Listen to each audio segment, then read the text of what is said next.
I'm Abrielle. I'm in 8th grade, and I was wondering, how do you work yourself through a situation where somebody is doubting you because you are a woman? Someone's doubting you because you are a woman. I think affirmations, what you were saying, Chief Potts, I mean, I think that plays a really big role.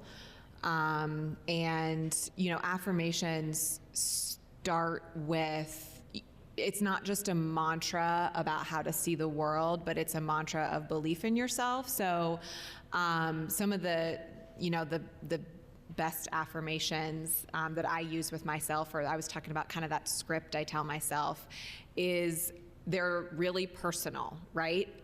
They're not something I can tell myself every day, but they're really personal.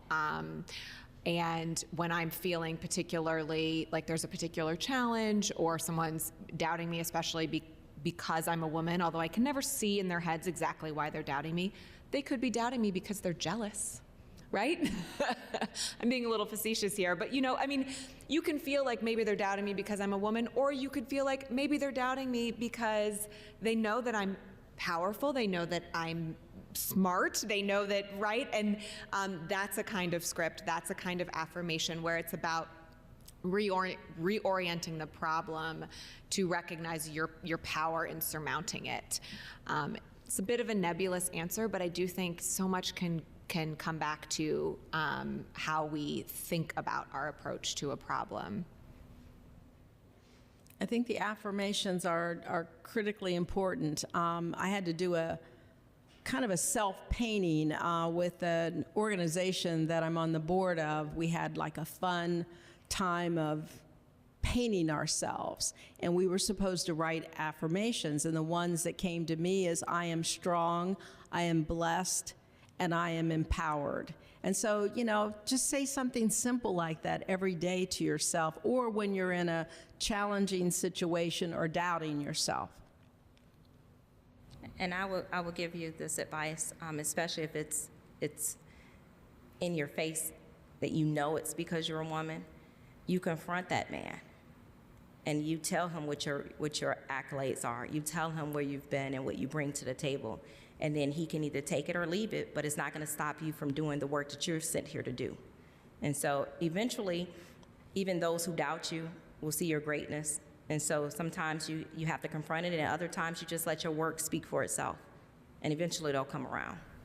Sorry, just to add, I know I already spoke, but to add on to that, it's kind of like you will prove them wrong. And I want to cite again the Ketanji Brown Jackson hearings last week, because that's what was happening. She was being doubted because of who she is, right? Because she is a woman, because she is a Black woman, she was being doubted for those specific reasons. And a couple different things happened. First of all, she showed them her power.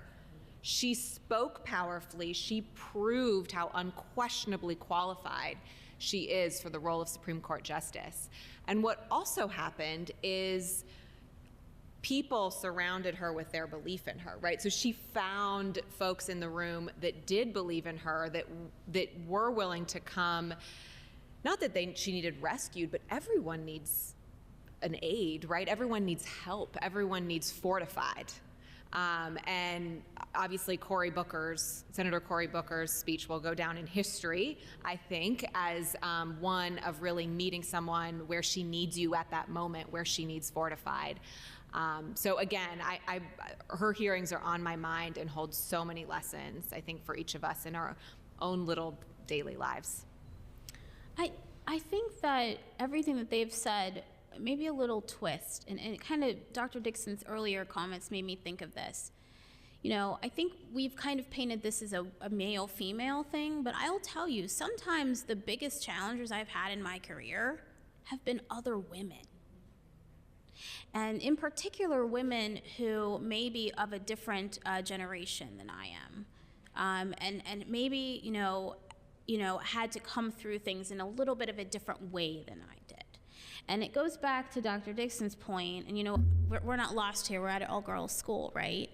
You know, it is tough out there for girls, and the last thing we need is for another girl to not have our backs, right? And so, in those situations, I almost find that a little bit harder to deal with because I'm like, wait a minute, shouldn't we be helping each other out? But, then, trying to just come back. And for me, it's about trying to understand them, understand their story, understand why they have this perspective, and then try to approach it differently. And then in the end, just prove them wrong.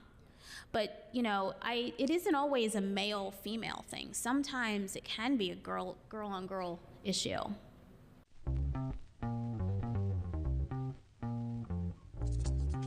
I worked in commercial radio for 40 years.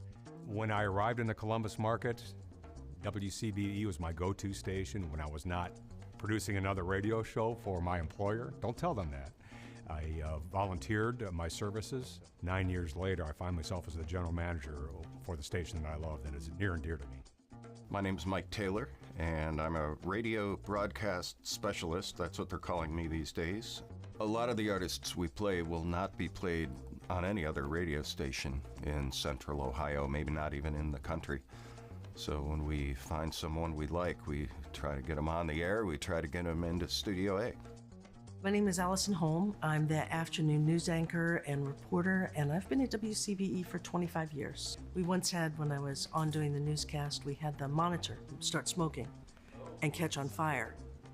And I was in the middle of a newscast, and I couldn't stop. And so I had to wait until I had a sound bite and run to the door and shout out, "The studio's on fire!" and then run back in to finish that story and then go into the next one. So I'm pretty good about ignoring distractions. My name is Maggie Brennan. I've been with WCBE since my internship since 1993. We'll be excited to have more kids involved and more programming with that, whether they're going to be hosting some of the shows or behind the scenes, or even some of the bands playing live in Studio A.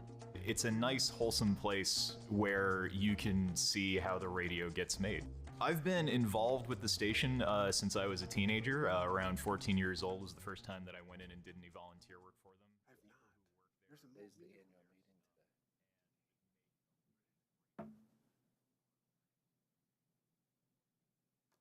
Good morning, everyone. Hope everyone's having a good day. I'm temporarily stepping in as chair of today's meeting of the Neighborhood School Development Partnership Committee. We have a pretty good agenda for today, so I want to start off by calling to order our meeting, item 1, and moving forward to item 2, approval of minutes. I'll take a moment to everyone review and approve the minutes, and if there are no questions, I'll entertain a motion to approve. I'll move approval of the minutes. Thank you, Jim. I second. Thank you, Brandon. All those in favor, please say aye. Aye. Opposed? Abstentions? All right. Moving on to item 3, discussion items. There are none, so it's an easy topic to discuss. And item number 4, action items. We have 4.01, award contract for professional design services to Abbott Studios, LLC. Good morning, everybody. So I've got my team on the Zoom, and they'll be doing the presentation, but I'll do just a real quick introduction for you. So item 4.01 is a project. So some of you may be like, I thought we already did this project. So if you remember, as part of our facility task force work, we replaced nearly all the windows at what we used to call the North High School, or some people know it as the Arcadia building. It's now Dominion Middle School. But because of our budget at that time, we did not replace the classroom windows on the north facade of that building. So we needed to make some budget reductions at that time. We picked the north facade for 2 reasons. Number one, it takes the least amount of weather, and it is also the least visible.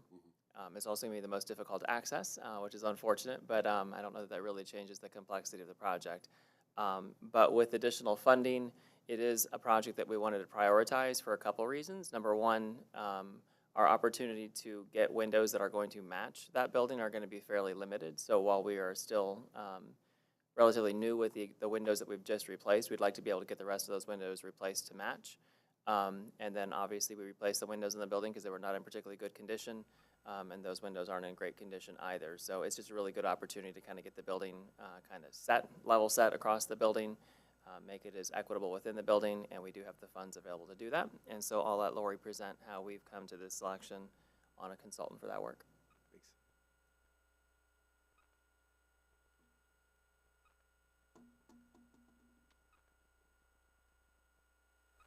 So we asked our consultants, because we knew who had been the architect of record on the original go-round.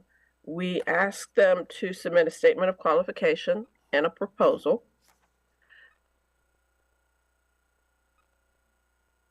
Which they did to do the rest of the windows. We didn't think that starting all over, since we knew somebody already was extremely familiar and had already done these drawings once, would be a good idea. So they gave us a fee proposal of $47,500. This does include some reviews that may or may not be necessary. So in the end, this may actually be slightly less. Here's the legislation, again, for $47,500. And here's their contract. This is work to do for summer 24. So it's not this year, it's next year. And we would ask for your approval. Yeah, Lori kind of alluded to it, but one thing I want to make sure I emphasize is, so this is I think it is our only district building that's currently on the historic register. And so that was she was referring to as, so we got blanket approval to replace the windows on the building. What I'm not clear is whether that approval will allow us to move forward with this window replacement without a separate approval. So we have it covered that if we need to, we'll take it through for a separate approval, but we're hoping that we can still kind of ride through the original approval because we don't intend on doing anything differently than we did prior. Great, great. From the members of the board, are there any questions, comments, concerns? No, and I'll note that this was reviewed and approved by the Technical Review Committee, and as such, I'll move approval. Thank you. Project 4.01. Thanks, Jim. Number 202637. Is there a second? I'll second. Thank you. All those in favor? Aye. All those opposed? All right, motion carries. Moving on to item 4.02, contract amendment for professional design services to Fannie Hoey Associates. Associates, I apologize. Fannie.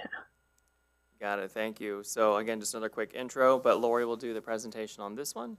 So this is a contract that we originally entered into, I think summer of last year, either late spring or early summer of last year. So this is just an amendment to that existing contract, looking at a couple things. So number one, we went in, so we kind of scoped these projects very loosely. So we knew we wanted to do some auditorium and gymnasium upgrades.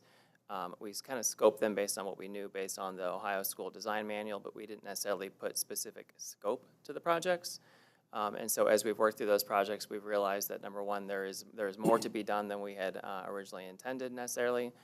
We're fortunate that we have the funds to be able to increase that scope. We'd like to be able to get these sites as close to Ohio Design Manual as we can get them, working with the confines of those existing buildings. And because we're also going to shift the cost source to our ESSER funds, we'll also need to pick up the cost of prevailing wage for those projects. But I'll let Lori give you a little more detail on that.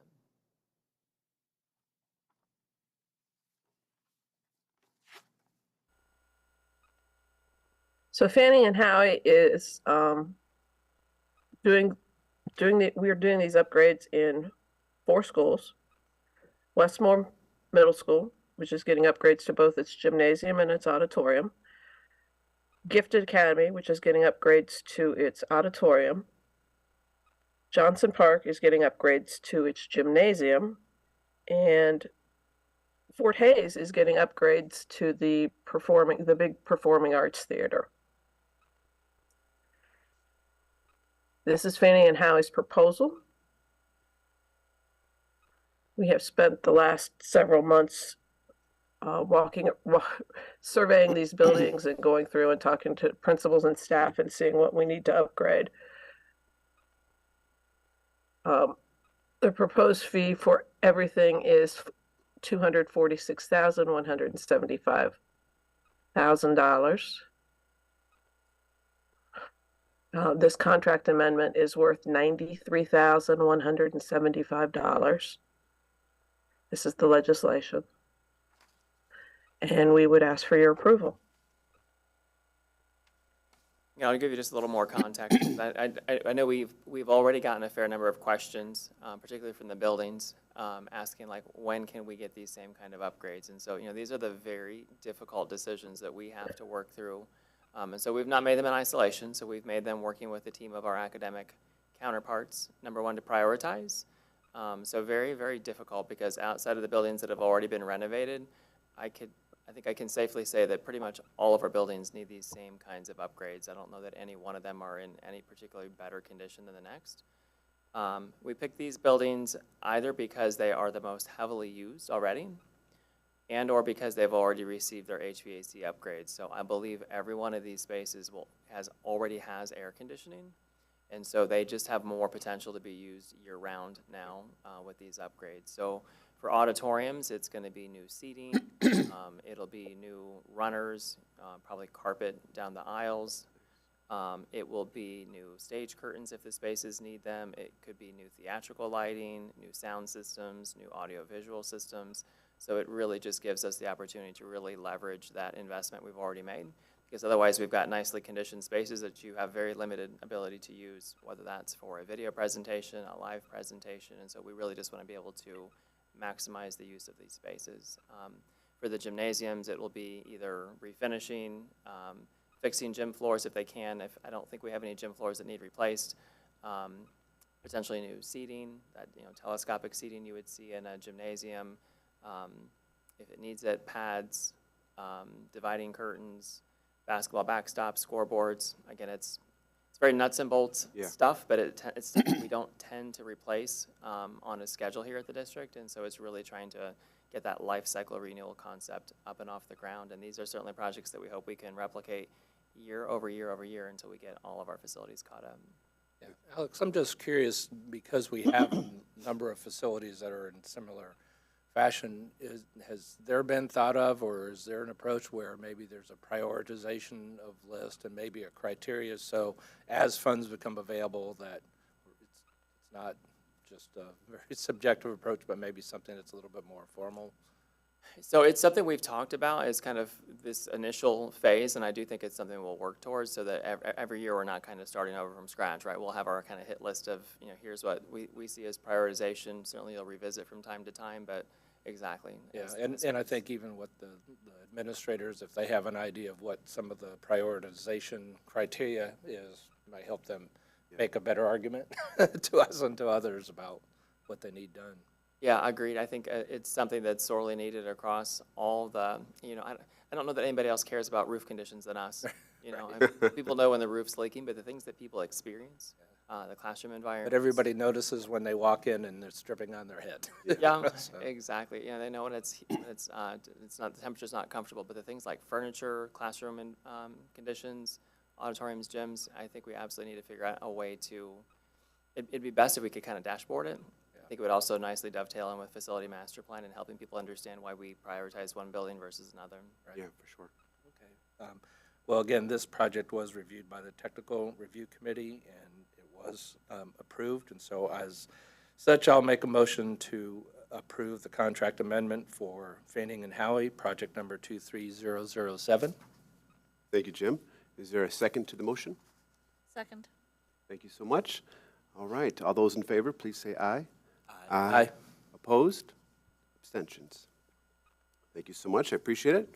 Moving on to the third item under action items is 4.03, the authority to combine professional consulting agreements for projects number 23005 and number 23006. All right, so again, for this project, I have Kurt Keaton on Zoom, but I'll give a little background to this one. So I'm just going to say it. Like, this one sounds incredibly complex, and it's not at all. It's maybe a little complex behind the scenes, but a couple things going on here. So number one, when we initiated projects last year, we really wanted to attempt to draw in as many consultants as we could. So we broke the packages into smaller packages. In this particular case, we put out 2 different outdoor athletic packages. We were certainly hoping that we would end up with 2 different consultants, but it turns out that through our request for qualifications process, the most qualified professional consultant for the 2 contracts was the same consultant. We could have combined the contracts at that point, but we did not.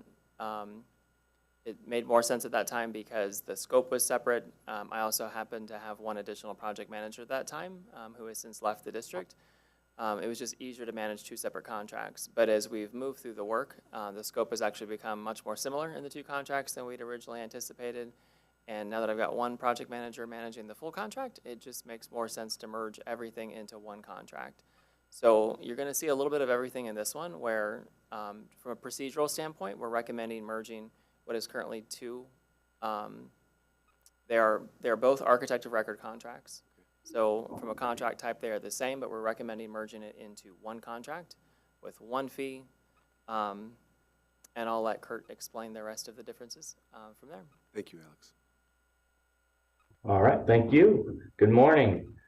So yeah, as Alex stated, this is 23005 and 23006. Just to give a little background on these are our outdoor athletic projects, which are currently out for bid right now. It includes Centennial High School tennis courts, Briggs High School tennis courts, Walnut Ridge High School tennis courts, and Mifflin High School track area improvements. So quite a bit there. So as Alex said, we would like to combine these two just for administrative convenience. And then the other that's kind of side of this is this a fee increase from Benke.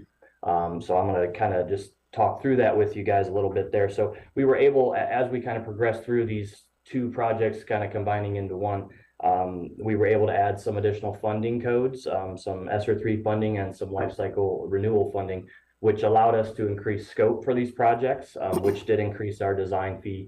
Of course, with that ESSER 3 funding, it did trigger that prevailing wage requirement, which also increases the fees a little bit. And then just the inflation that's currently going on in the market is everybody's got to pay that. So that is one portion of that. And then as we progressed kind of through what the scope was going to be, we realized we were going to get into some asphalt areas, which would trigger some geotechnical surveys. So that money is also included in this proposal that you'll see here. So just wanted to kind of talk through that before we get into the proposal. So here's Benke's proposal again, the 4 sites. And on the next here, you'll see the total fee amendment request, which is $76,800. And then on to our legislation, which is our 76.8. And then you can also see the funding sources there that were added. And that should bring us to questions if anybody has any. I have a quick question. It was referenced there, and I apologize if I didn't quite hear it correctly, but there was a trigger that changed some of the pricing to prevailing wage. What was that trigger again? The ESSER 3 funding, so the funding source being federal, it requires the Davis-Bacon prevailing wage requirement. Thank you, I appreciate it. Yeah, let me elaborate just a little bit. So one thing that's happening for us right now is that the district has made a decision to make a pretty sizable capital investment using its remaining ESSER funds. So we actually started these projects planning to use our permanent improvement funds, but at this point we're switching the funding source on any project that qualifies to our remaining ESSER funds until we've exhausted those funds, and then we'll roll back to our permanent improvement funds. Gotcha. Thank you, Alex. Yep.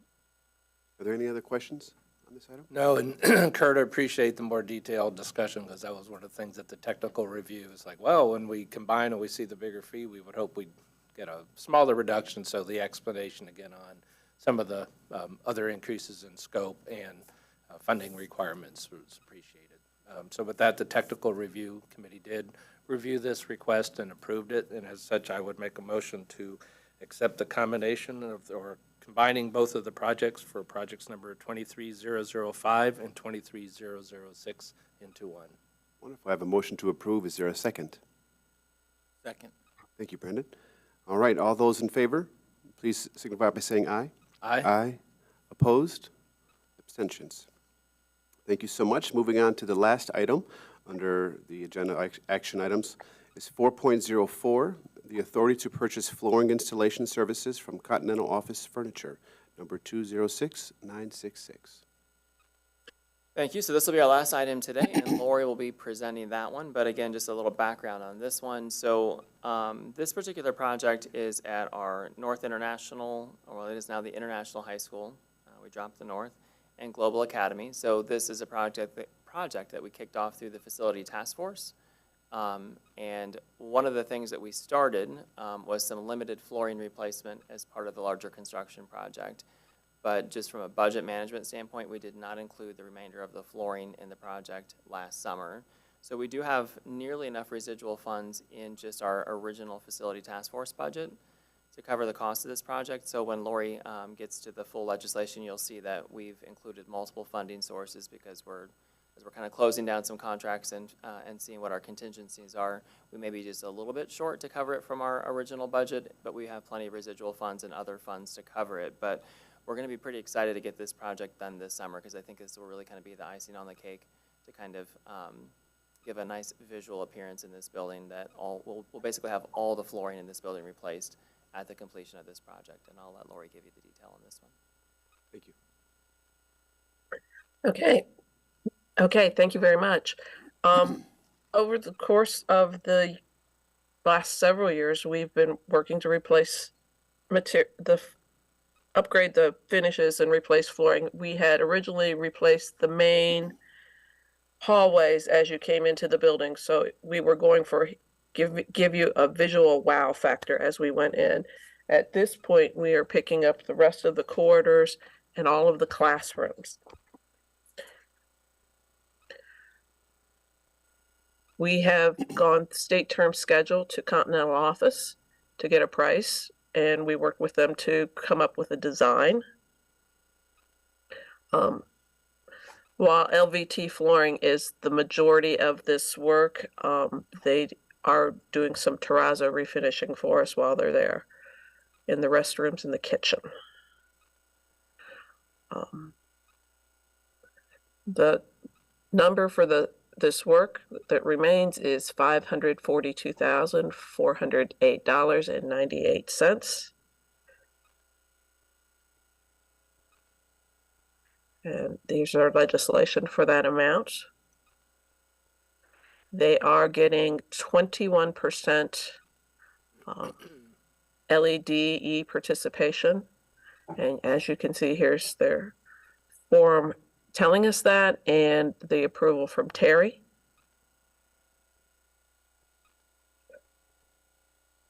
Are there any questions? Are there any questions from the board on the project? No. And like the others, this was reviewed and approved by the Technical Review Committee, and as such, I would move approval for the authority to purchase the additional flooring installation services from Continental, project number 206966. All right, we have a motion to approve. Is there a second? I'll second. All right, thank you so much. All right, let's call to a vote. All those in favor, please say aye. Aye. Aye. Opposed? Abstentions. All right. Thank you so much for your reporting. I appreciate it. Alex? If I may, so I should have interjected it earlier, but if anybody were to ask, I don't understand what an auditorium upgrade looks like, or why we would want to, why we would need to invest this kind of funding in these spaces. I don't know that, I don't have a great before and after to give you, because obviously without a picture I can't show you the before, but this particular building we just talked about, the International High School building, is a perfect example. And I know my boss, Mr. Oldham, just walked in, and I had the opportunity to take him through that building, I think right before Christmas break. And so for people who've been in that building before but not been there for at least a year, you really can't believe the difference to walk into that auditorium at this point. And we didn't change anything wholesale about the space. You know, it's the exact same shape. We didn't even paint the ceiling, but it has brand new seats. It has brand new carpet runners down the aisles. We put in new, I believe there's new stage lighting, there's a new projector system, a new motorized screen. I think we're going to repaint the lower part of the auditorium just to clean it up a little bit. There's some new sound panels, and you truly cannot believe the difference it makes in the space. It looks completely transformed. And so if people want to see what their money will buy them, go look at the International High School facility. It's a living example of what they can expect to see out of this work. That's great. That's great. Thanks, Alex. I know a lot of our work is behind the scenes, roofing and other sorts of mechanical equipment, but when you're able to have something that's got such a visual impact for the users of the space, I think it's helpful for us to kind of see that result and kind of show what you're saying is where our investment's going into the district. So. Yeah, absolutely. And so while we didn't bring it up today, World Language Middle School would be another perfect example. And that's one that I think we will highlight here in the relatively near future because it does have actually sister buildings that we have not touched yet. So if you want to see what a world language middle school pre-renovation looks like, you could go look at our Hiltonia Middle School or our Johnson Park Middle School. They are literally the exact same auditorium, pre-renovation, post-renovation.